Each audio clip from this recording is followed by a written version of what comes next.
Wonderful. Well, we should jump straight in then, shouldn't we? Guillaume, it's lovely to have you here. Welcome to our Insight into Games month. I think without further ado, I'd just love to hand over to you. Do you want to introduce yourself to our guests and talk about what you're going to be speaking about today?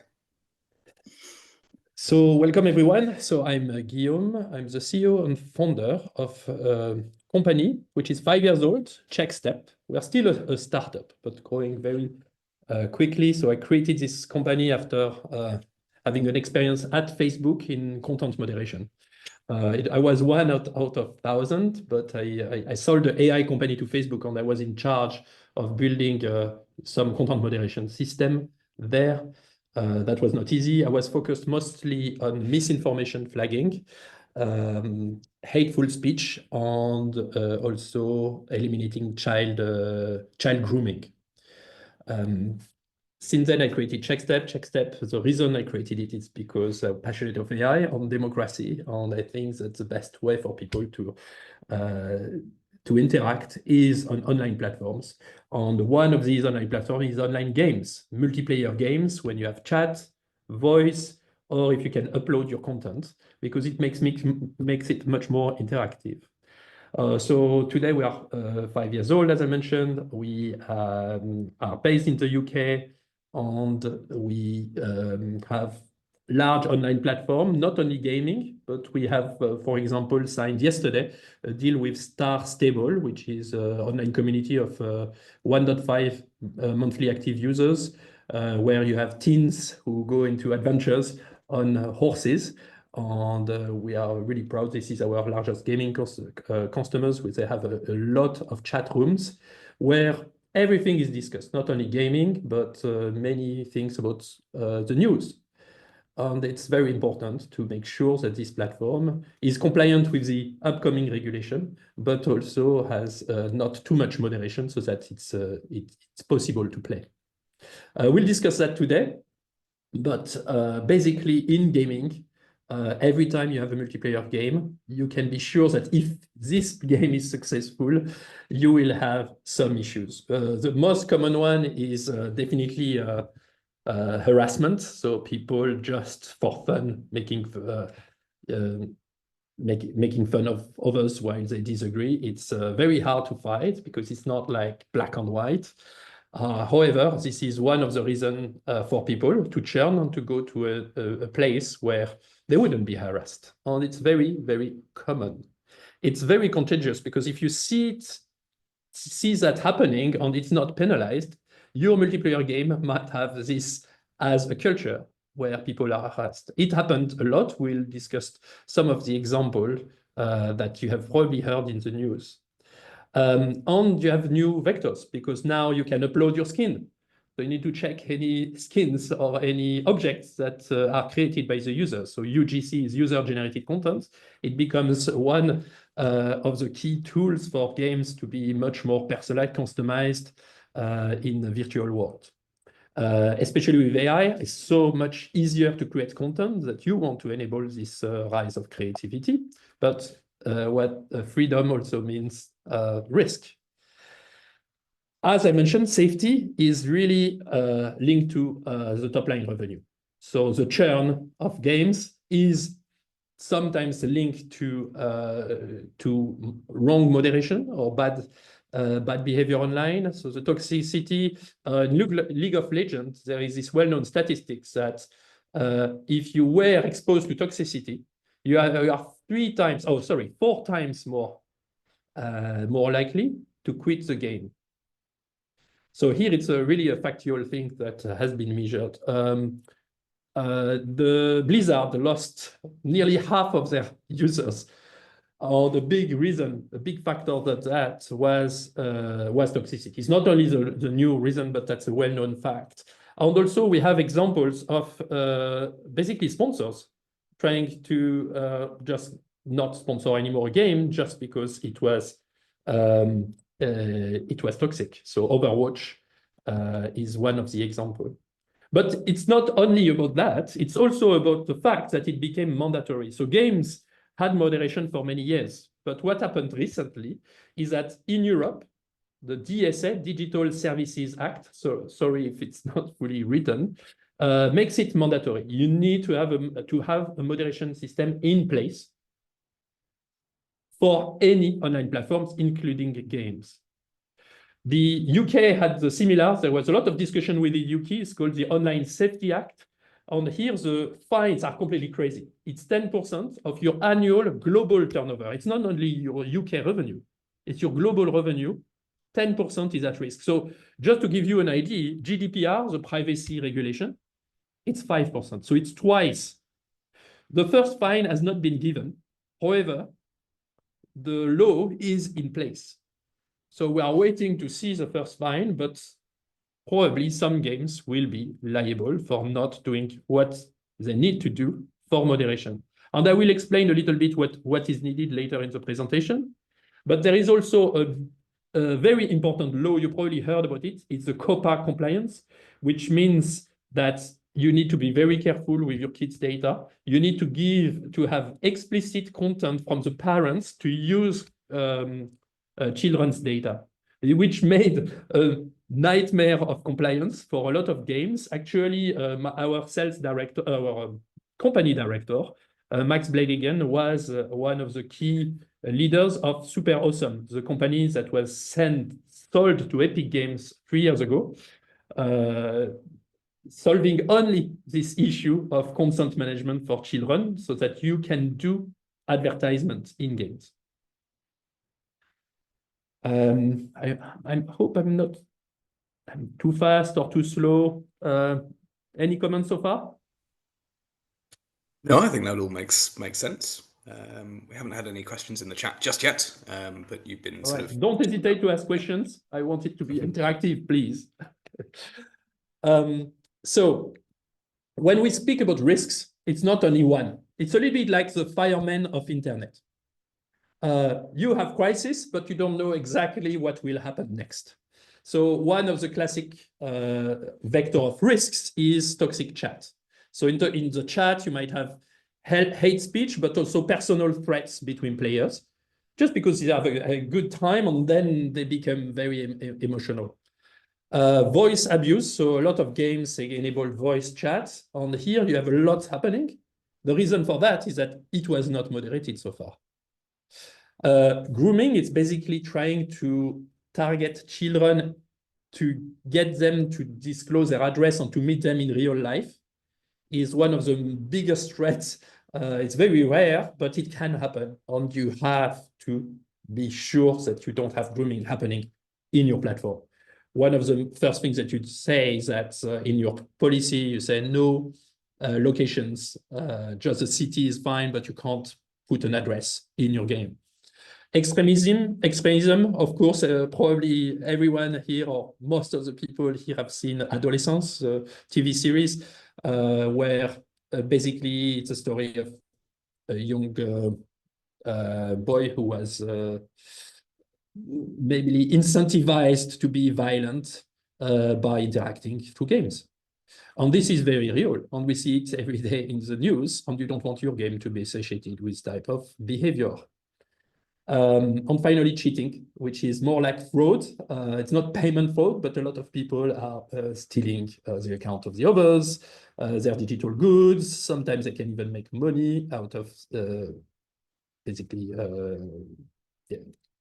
fraudulent money. Let's go back to one of the famous examples of a toxic game that was League of Legends a few years ago. So here it's quite interesting, the story that happens, because they had already a toxic reputation in 2010. And people were there, sometimes the game is amazing, but it was known to have a bad toxicity online. They tried to do a sort of instant feedback through machine learning. It did not work well. So they disabled the chat for everyone just because of moderation, and that leads to dramatic results. So here, this is one of the worst examples of a company trying to learn about how to deal with moderation with very extreme actions. Another example is Call of Duty when they enabled the voice chat. So that was very risky. And what they did is they worked with a partner company called Modulate AI, which is doing real-time voice moderation. That enabled them to reduce drastically the amount of toxic voice or enable basically much more player to enjoy the experience. Finally, for a Fallout from Blizzard, was an example where they lost a lot of users in over multiple years. They did not react quick enough, and they lost 3 major sponsors. It was T-Mobile, Coca-Cola, and State Farm. They withdrew completely from the sponsoring this game, and that could have been completely preventable. So I don't know really what happened here, but you probably have more insight about it than me. Why I'm here today is because I'm passionate about making people safe online using AI. That's my background, and we'll discuss about 4 types of AI. The first one is the NLP model, natural language processing, which is basically just chat. ChatGPT is an extremely good system to do moderation. However, it's very slow. When you call ChatGPT, even the fastest model, you need to wait half a second. It's not good enough. You need to have at least 150 milliseconds of response when you want to detect whether a piece of text is against the terms and conditions, or if it's toxic or not. So a lot of companies build their own system. It starts, of course, with the classic keyword flagging, but that doesn't work because people always avoid keywords. This is where we provide a lot of insight, basically by enabling you to decide what is the right level of moderation by enforcing your terms and conditions. Not in real time, so the AI does the real time, but you have a human in the loop. We can discuss it in the following slides. Voice AI, I mentioned, so this is the ability for, in real time, block the voice of a user that starts threatening or being toxic online. It can cost quite a lot, but what happened in the last 3 years is that the price of AI was divided by 2 or 3 per year. And so now you can really do it for a cost of roughly 10, 15 cents per hour of discussion. So it becomes a viable way to actually enforce content moderation when you have a successful game. Behavioral analytics is this ability to evaluate the behavior of people, because there is a lot of toxic behavior which is not happening through text, but just by people blocking someone else. Or going out of the keyboard and just waiting to lose the game.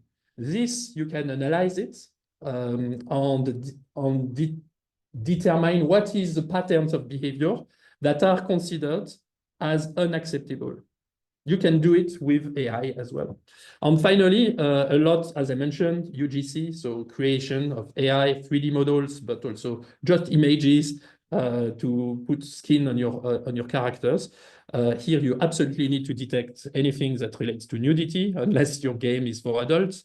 Extremism, of course, everyone will try to have a Nazi symbol on their things, or the TTP is a well-known name in gaming. It's called the time to penis. So every time you enable people to upload an image, you will wait how many minutes or hours before someone uploads an image, an inappropriate image.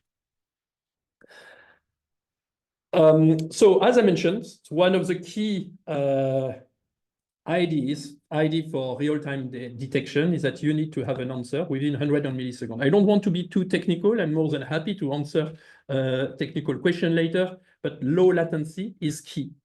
And this basically by default prevents you to use any Gen AI system that are on the shelf, like Mistral, ChatGPT, or Anthropic. They are all are too slow, but we can show you how you can do it faster. For example, using embedding techniques on things like that. So by the way, this wheel explains, it starts on the left here, the client-side capture. So you capture text, voice, audio, image, video, you name it. Then there is a filter that determines in 150 milliseconds whether it's breaching or not. Then you route it to the right things. Either you auto-block, you auto-mute, although it's not always allowed because it's called shadow banning. It's not really allowed in Europe. Or you do a human review. You send it to a human, so you can decide whether you still want to display it, or you only want to display it once the human has validated it's good. But here, the reaction time is very important. And finally, the feedback loop, which is the most important part, and this is where Checkstep, our company, provides really insight, because you could just wrap ChatGPT or a fast version of ChatGPT yourself. However, how do you retrain constantly so that you can have your rule, your filters to fit exactly to the level of safety that you want to enforce? And you need to do that anyway, because, for example, this week, the trial of Didi, suddenly on games, a lot of people are threatening the others to be like Didi. A year ago, it was fine, but now it's associated with bad sexual behavior. How do you change it in real time every time there is something in the news that happens? It's very hard for games. So here we can provide you a way to update the filters based on what we see in the news and in the behavior of other people in similar games. As I mentioned, so the AI on human workflow is very important. Why? Because AI is efficient. You can't be better than AI. However, you still need humans, not really to decide, but more to tune your level of safety to the appropriate level and to update your terms and conditions over time. So you don't need an army of 50 moderators. What you need is one or two policy experts and game experience experts to be able to decide how to change the policy so that it will optimize the level of safety versus enjoyment, let's say. It's also, sometimes you see in the news that being a moderator is awful, and it can be. It's not really about text, but especially when moderators are exposed to images, because you can, in an image, have something really, really bad. Where I am in terms of timing, it's 20 minutes. All good? No questions? Absolutely. Yeah, no questions at the moment. So something more fascinating. business related. So this is something I'm very, very careful of. This is, how do you measure the return on investment? If you set up an AI system, how much will it save you? You know, it's not only about the fines of the regulation, but you need to understand how much a good moderation brings you.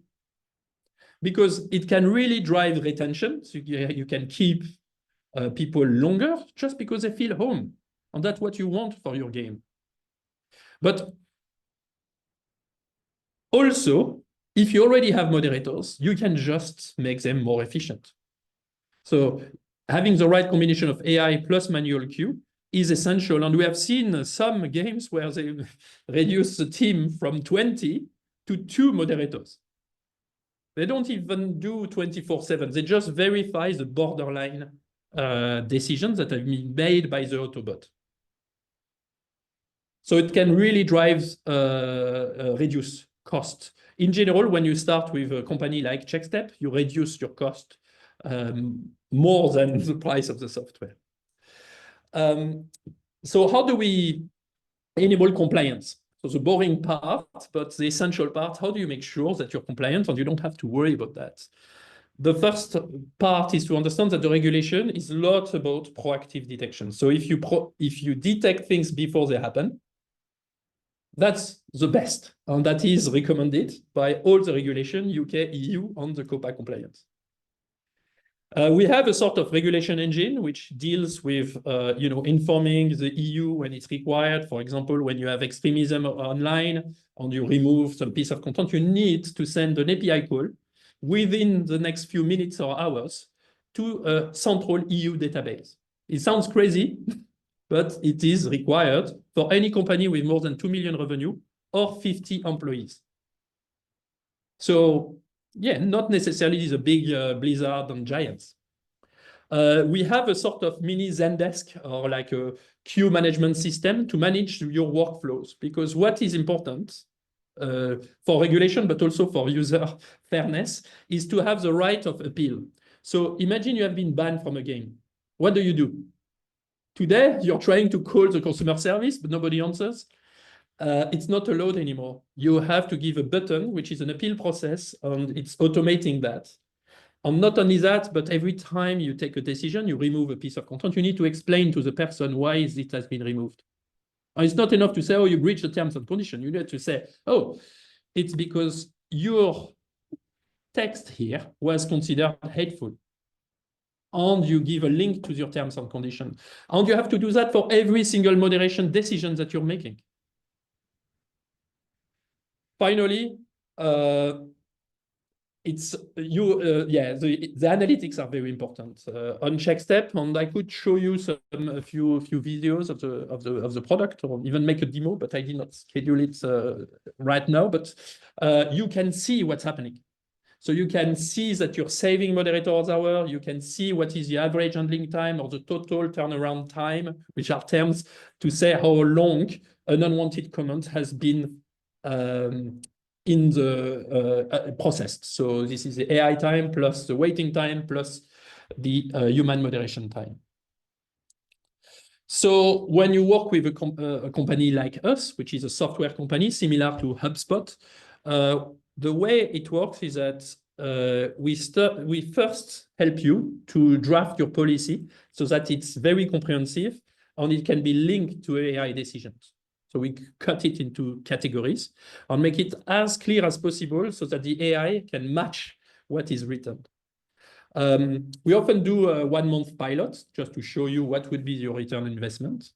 And then you don't have to change completely your system. You just spend some time having 2 systems in parallel so that you can see which system gives you the best performance in terms of trading off, blocking unwanted content, and allowing sometimes borderline behaviors, but still acceptable. Then there is a go live, and we always do audits, and you can track what's happening in real time. And the good thing is that you can reverse your policy. That happens, for example, on Twitch. I don't know if you remember, in January, Twitch allowed more nudity. So you could have a little bit more skin visible. And it became a nightmare. And after a week, they reversed this regulation, this terms and conditions. That you can do it with few clicks on Checkstep. You just revert to the previous policy.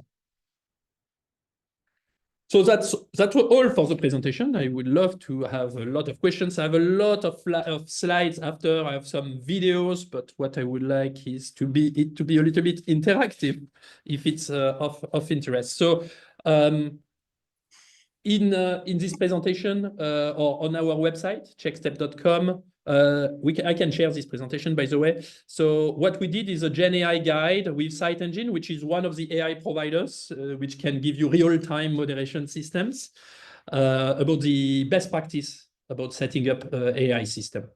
It's freely available. You can go on our website. Another one is the cheat sheet. So depending on which country you are, not only Europe, UK, but all around the world, like in Australia and things like that, where your user lie, what do you need to follow? Which are the online safety rules that you need to apply? Because it can be about transparency reporting, auditing capabilities. It can be, of course, about proactive moderation and consent management, appeal management, and dispute resolution. So there is a lot here. And we also provide policy templates for new games. Often they don't know how to start with a good policy. So here we give you a policy template that is somehow an average about the policies from existing games. And we will have a new version soon where it will be more specialized, like more permissive versus more kids-focused policies, because we just realized that there is no one-size-fits-all. You don't have no game has exactly the same rules. And now with AI, it's more important. It's more and more important to have very precise rules.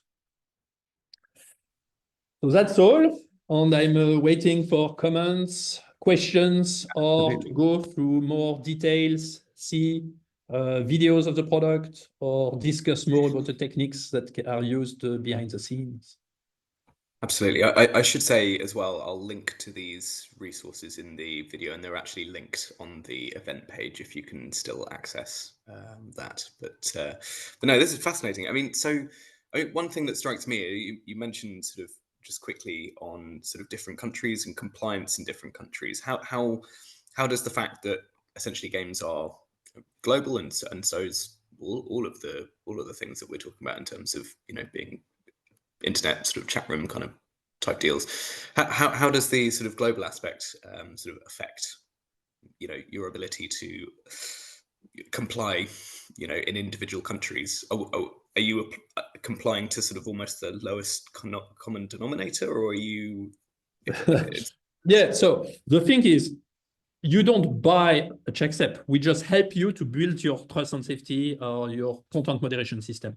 So what we see is that a lot of games have some chat rooms which are language specific, and you could somehow map it to countries. okay? And then what they do is that they create multiple platforms, say UK platforms, but the UK platforms is English, and so a lot of players go to the English room. So what makes it safe is basically to have a common denominator of policies. So if you have children, you have 17 categories, including grooming, extremism, and things like that, which are mandatory. And that's what we see. We see that the UK somehow, because they provide these explicit categories, 17 categories, that's somehow what people use. And they don't try to look at other countries because somehow they overlap with that. And in other countries, it's not as stringent, and the fines are not as good. These categories are on the Ofcom websites because this is the regulator. This is the organism. Ofcom is the organism similar to TV broadcasting. They give fines if they see that the company is not behaving. I don't think that the gaming is in their target now. They are targeting mostly X, TikTok, and Facebook initially, but it's coming because there are 300 people trying to see what's happening or changing basically how internet is managed today. Absolutely. So we've had a question in the chat actually. So in terms of thinking back to those cost savings, the return on investment kind of side of things. I mean, what would you say would be the sort of most significant cost saving you've achieved for a client? So it's a very good question. So it's linked to return on investment. So basically, you have to look at the cost today. It's mostly the engineering work that you need to do, plus the content moderators, so human. This is what we can reduce. So for the engineering work, it's easy. We save you 90%. So if you want to design your content moderation system, you will save 90%. So we have seen companies like Discord or Roblox to build their own. Do you know how many engineers they have? Roblox has 200 engineers just for content moderation. 200. I did not believe. Okay, it was 2 years ago. Maybe it has reduced because GenAI makes software engineer more efficient, but 200 engineers just for one game? Okay, it's a big game. So you can save 90% of the engineering work, but then if it's only about the operations, so the content moderators, we have seen customers, it's not a gaming customers, but a customer going from 200 to 20. It's also 90% saving. Most of the time, we start with saving you 30% of your moderators. So if you have 10 moderators, you can operate with 7. And then after a year, we learn your policy and you reduce to less than half, let's say 1/3. That's what we have seen. But the most extreme is 90% of your moderators. The thing to remember is that AI is not perfect, so you always have to accept that there will be some mistakes. We often have customers who come and say, oh, look, you did not detect that. Yes, but let's take 100 examples and see what we detected or not, because we can't be perfect, and sometimes the AI makes some mistakes, and that's the way it is. Absolutely. I mean, on that note, I mean, what would you say in terms of sort of the gaps in AI at the moment? I mean, obviously, let me just punch up the question. Yeah, gaps in sort of capabilities currently, and maybe looking at the future as well, like what you see, what you foresee might being a challenge to this setup in the future, perhaps. I think the challenge, I mean, the future, it's not a challenge, it's a fact. Like, you won't have any human to moderate. You will have a lot of humans deciding about what is acceptable or not, or retraining the AI, but not in real time. So that's the main things to realize, basically, is that you can't ask someone to react, to decide in 10 seconds whether it's good or bad. AI can do that. However, you can decide at the end of the week, okay, we blocked this message, they were clearly genuine. And that's this whole feedback loop, so that you're laser focused on your community. So the main challenge, if to answer really your question, will be the behavioral analytics, because every game is different. How do you know who won? How do you know if someone during the game blocked another player? That's a difficulty. How do you know that? We need to find a way to extract from the game logs what was actually the pattern of behavior that was disruptive. No, that's really interesting. With AI moderation becoming more powerful and accessible, it would be great to get my thoughts on any gaps in current capabilities. Oh, yes, that was the question. Yeah, I think I answered. Yeah, I mean, I think also, I'd like to say we want to be AGI ready. So the day AI is better than any human, you will have very few AI.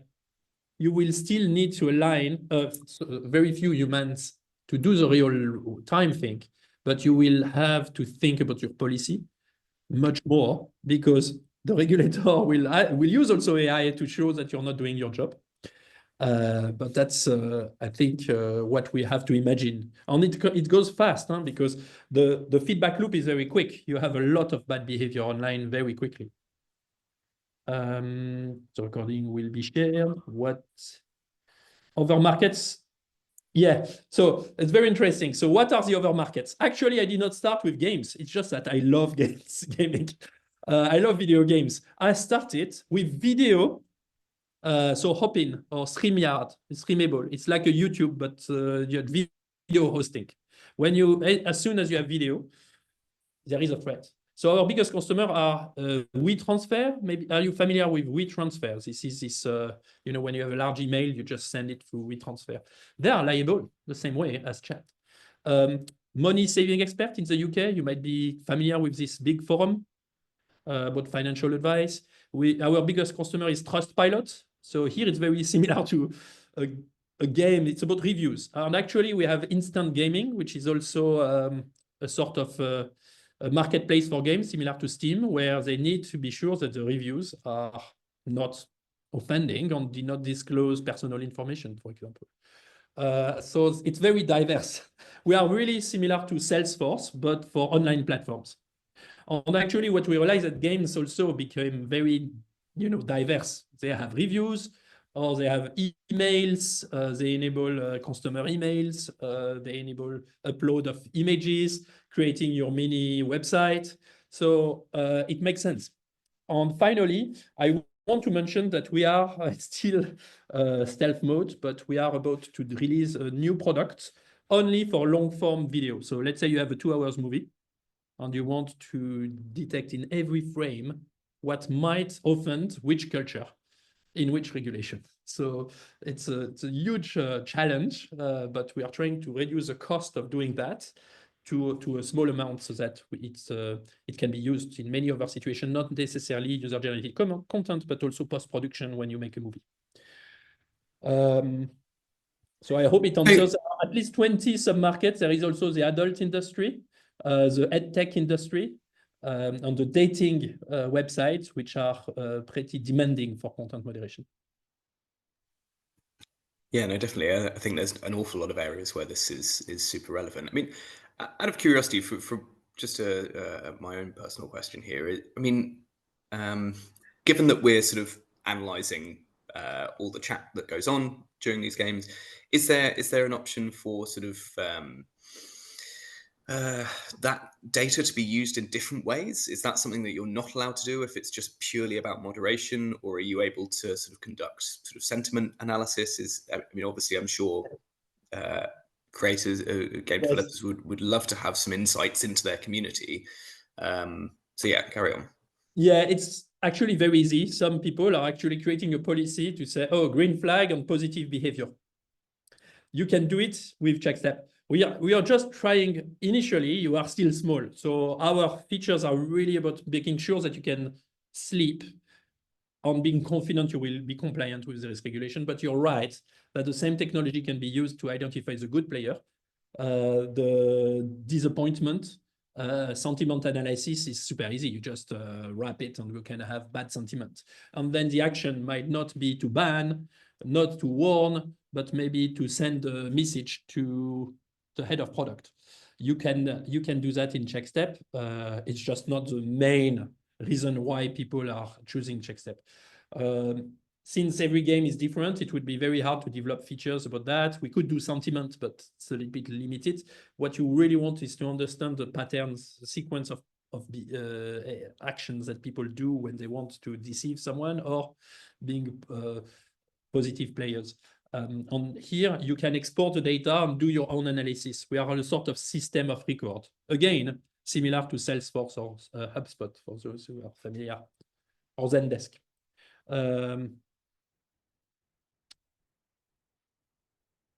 Do you need see any way to regulate, monitor the output of the AI system, not just human-generated content? In EdTech, there is AI is helping a child with their math homework. Yes, AI products is a way to build each. Yes, so education is huge because basically you know why you're interacting. You're interacting because you have to you want to have educational content.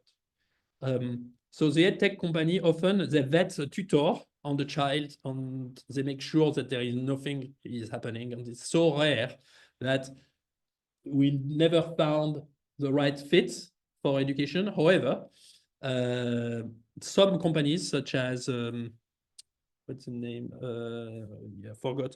Where you can submit your math exam online and ask someone.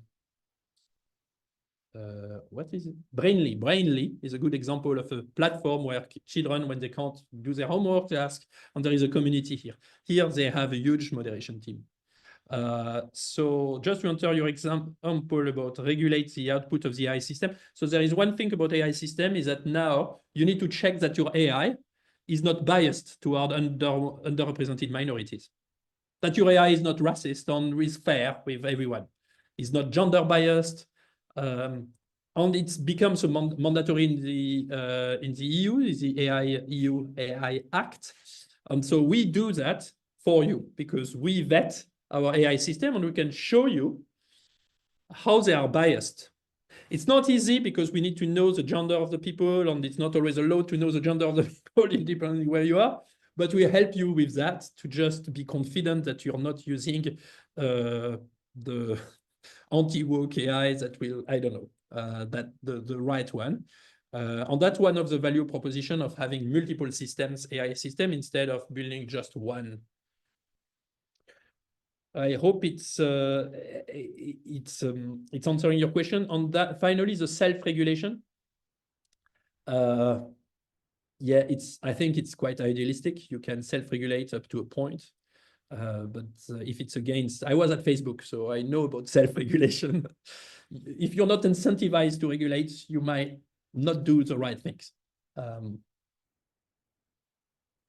Thank you, Sam, for your questions. Really, really interesting stuff. Is there anything else that you want to sort of cover off whilst we have a little bit more time left at all? To summarize, I think we are at a tipping point because AI will be everywhere. It will be very hard who we interact with, who is who. I can't predict what will be the humanity. I spent my whole life building AI system, and now I'm just afraid of what we have built.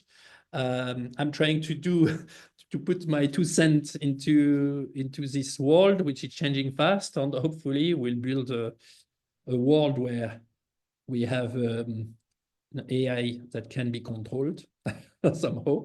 And the first thing is that we preserve online platform from being either overly controlled through censorship, for example, by the government, or not controlled at all, in which, this is somehow the state of internet today.